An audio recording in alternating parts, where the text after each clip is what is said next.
اپنی اس جاہل پوتی سے شادی کروائیں گی آپ میری؟ بہروز دادا کی ضد سے نالا تھا، جو اپنی یتیم بد تہذیب پوتی اس جیسے فوراً پڑھے لکھے بندے کے گلے باندھنا چاہتے تھے۔ ایک بار مل تو لو، سے 7 سالوں میں بہت بدل گئی ہے۔ مراد صاحب اس کے کندھے پر ہاتھ رکھ کر بولے، مجھے نہ تو 7 سال پہلے اس سے شادی کرنی تھی، نہ اب کرنی ہے۔ وہ غصے سے کہتا گھر سے نکلا کہ مین گیٹ پر ایک لڑکی سے ٹکرایا۔ یہ کیا ہے؟ وہ اپنے کپڑے خراب دیکھتا چیخا، لیکن جب نگاہ اٹھی تو پلٹنا بھول گیا۔ اتنا بھرپور حسن اس نے پہلی بار دیکھا تھا۔ تم کون ہو انگریزی چوزے؟ اور دکھائی نہیں دے رہا؟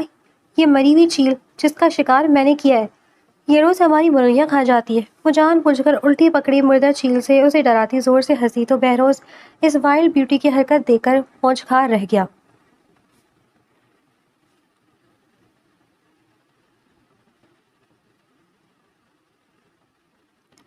مراد صاحب صوفے پر نیم دراز بیٹھے تھے، ایک ہاتھ کی 2 انگلیوں میں دبا سگار دھیرے دھیرے سلگ رہا تھا۔ جب ان کی نظریں سامنے بچھی قالین پر یوں جمی تھی جیسے کسی گہری سوچ میں ڈوبے ہوں، اچانک دروازے پر ہلکی سی دستک ہوئی۔ انہوں نے گردن اٹھا کر دیکھا ہی تھا کہ دروازہ کھلا اور محجوبین اندر داخل ہوئی۔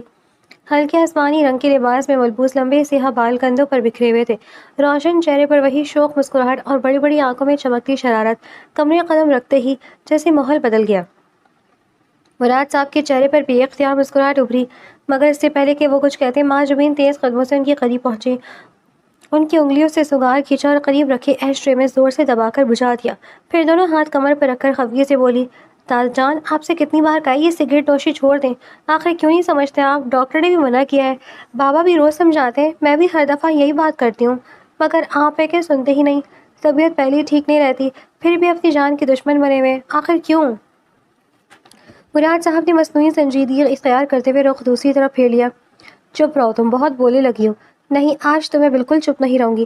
پہلے وعدہ کریں آئندہ سگار ہاتھ بھی نہیں لگائیں گے۔ ہم سے وعدہ لینے آئی ہو یا سلام کریں؟ انہوں نے بھویں چڑھائی۔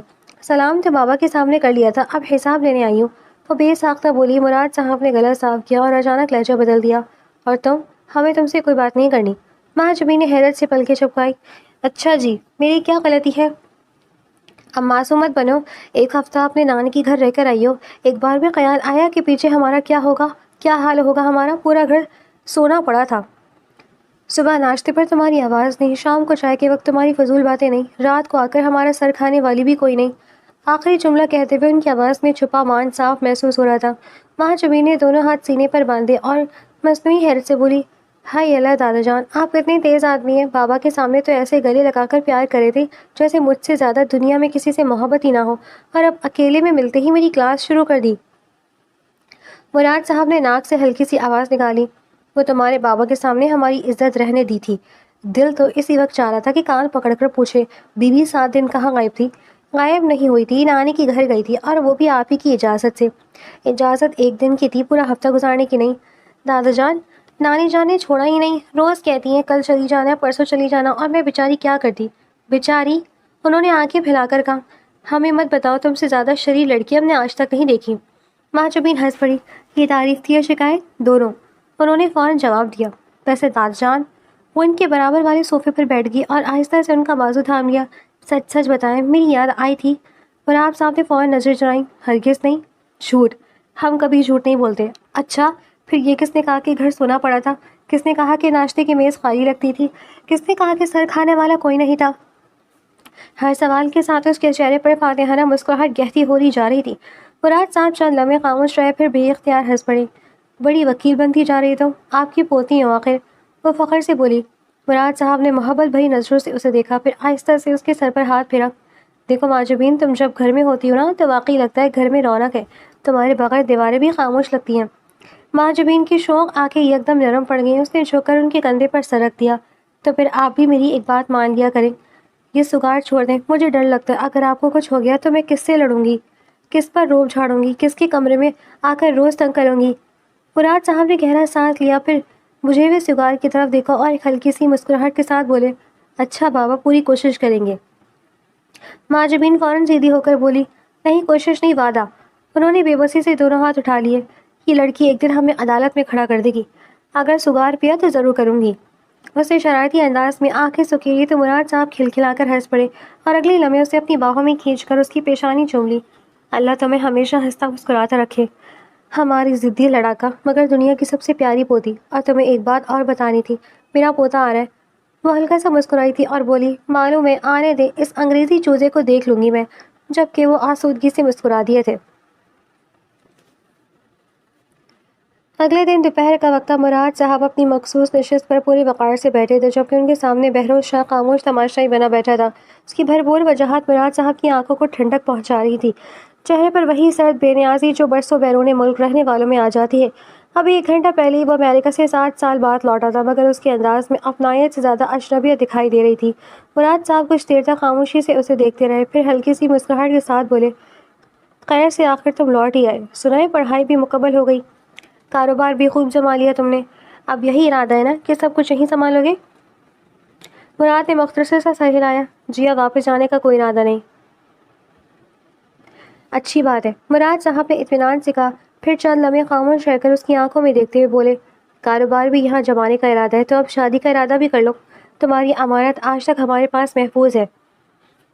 اس لمحے بہروز کے چہرے کے تاثرات بدل گئے، اس کے جبڑے کی رگیں تن گئیں، وہ کرسی کی پشت سے سیدھا ہو کر بیٹھا اور سرد لہجے میں بولا، دادا جان، 7 سال پہلے بھی میں اس لڑکی کو ٹھکرا چکا تھا۔